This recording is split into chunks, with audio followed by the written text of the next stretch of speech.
Magandang buhay! This is your Bicolanang Mommy, Mommy Kring Kring. Na mga oras na yan nga mga mare, palis na nga ang mga kasama ko dito sa bahay at may pababay pa nga itong aking asawa dyan. Tapos may pa-flying kiss pa nga yung nalalaman. Hindi kasi yan ganyan mga mare, basta na nga lang yan umaalis ng walang paalam. At eto na nga mga mare, pagkaalis nga nila ay pumasok na rin nga ako dito sa loob. Tapos ito nga pusa namin ay sumunod pala sa akin. At nakakatuwa nga itong pusa na ito mga mare dahil nga marunong magmano. At bibidyohan ko nga yan mga mare para ipakita nga sa inyo. At sa sobrang tagal na nga nito mga mare sa amin ay hindi pa nga ito nagpasaway sa akin. Pero yung mga bagong pusa nga namin ay nako, sobrang pasaway. At bago ko nga simulan mga mare ang mga gawain ko dito sa loob ng bahay ay aayusin ko nga muna itong aming hinigaan. Pagkatapos ko nga dyan mga mare na maayos yung aming hinigaan ay inasikaso ko na rin nga itong aming mga labahin. Akalain niyo yung mga mare kalalaba na lang namin ng linggo pero ito na ganito na naman nga kadami ang aming mga labahin. At ito na nga mga mare, mamajikin ko na nga lang para nga mas mabilis.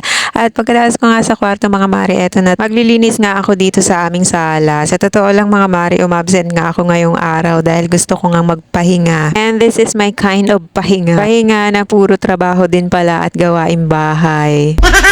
Feeling ko kasi mga mare, hindi ako makakapagpahinga ng maayos kapag ka nakikita ko nga ang sobrang kalat nga dito sa loob ng bahay. Ewan ko ba mga mare, parang ganito na nga ang nagiging sakit nating mga nanay. Kahit gusto nga nating magpahinga, kapag nga nakakita nga tayo ng kalat o dumi sa loob ng bahay, ay talagang napapalinis nga tayo. Pagkatapos ko nga sa kabilang side mga mare ay pumunta naman nga ako dito sa side na ito at ito nga yung pinaka-pub ko rin dito nga sa may parte ng aming sala dahil sobrang nagagandahan nga ako dyan at nilinis ko na rin nga yung mga mare dahil bibihira ko naman yung linisan. At habang naglilinis nga ako dyan mga mare ay nagpapatugtog na rin nga ako para lalo nga akong sipagan. Sa totoo lang mga mare, kapag ka meron nga music at lalong lalo na yung mga paborito nga natin ay talaga namang nakakasipag. Pero mas nakakasipag nga mga mare kapag ka ikaw nga lang mag-isa sa loob ng bahay. Iba kasi yung pakiramdam mga mare, parang buwelong-buwelo ka nga.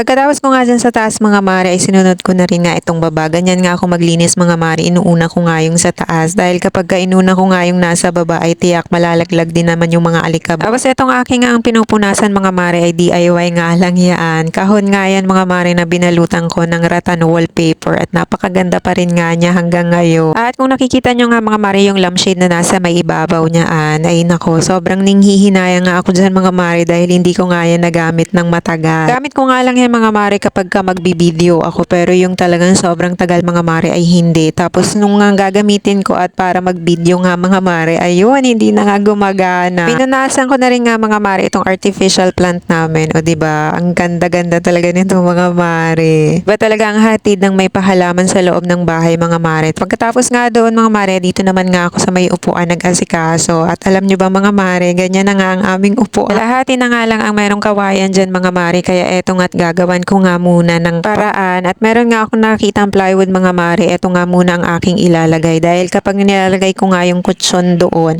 ay talagang lumulundo na. Siyempre mga mare, para-paraan nga muna tayo dahil wala naman tayong pambili ng bago. At may papitik na naman nga tayo dyan mga mare. Tapos eto na nga mga mare, inilagay ko na rin nga yan at pinakuan ko na rin nga yan. Parang kahit anong galaw nga ay hindi nga siya magagalaw at hindi nga rin madaling matanggal dyan. O diba, nag-ala karpentero na naman nga tayo mga mare for today's video. At pagkatapos ko nga dyan mga mare magpukpok dyan o magpako ay eto naman nga at nag-asikaso na rin nga ako para magwalis para nga matapos na talaga ako dito sa aking mga gawain. Inabay ko na rin nga ang pagpapalit ng sapin dito sa may aming kutsyon mga mare. Katapos ko nga dyan sa side na yan mga mare ay pumunta nga ako dito sa may mahabang upuan na inayos ko nga mga mare at maayos na nga ang pagkakalapat nitong aming kutsyon gawa nga ng nilagyan ko nga ng plywood sa ilalim. At eto nga mga mare, tapos na rin nga ako ng paglilinis dyan mga mare at maayos na naman nga itong aming sala at pwede na naman ngang guluhin.